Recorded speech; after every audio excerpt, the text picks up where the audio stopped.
शंभो तू इथं कशाला आला? अरे कंटाळा आलाय तुझ्या माडीवर बसून. अजूनही माझं खवळलेलं रक्त त्या नाकवाचं रक्त प्राशन केल्याशिवाय शांत होणार नाही. अजूनही माझ्या बहिणीच्या किंकडे माझ्या हृदयात ठिकऱ्या उठत आहेत.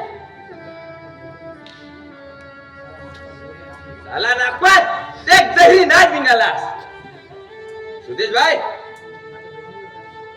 माझ्या बहिणीवर त्याने बलात्कार केला म्हणून मी पोलिसांमध्ये तक्रार करीन. त्यापूर्वीच त्याने माझ्यावर चोरीचा आड जाऊन मला तुरुंगात घातलं.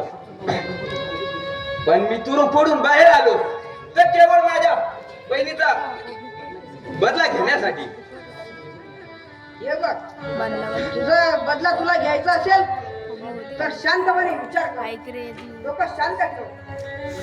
चल आधी आपण लपत घरी जाऊ. चल, पोलिसांनी पाहिलं तर अजून तुला तुरुंगावा, मग तुझं ध्येय पूर्ण होणार नाही.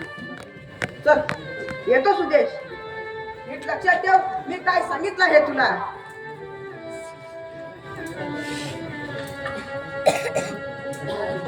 कशाला लक्षात ठेवायच्या त्या गोष्टी? आता आम्ही मेलोच आहोत. पुढे बाकी आहे गांडुळासारखी तडफडत.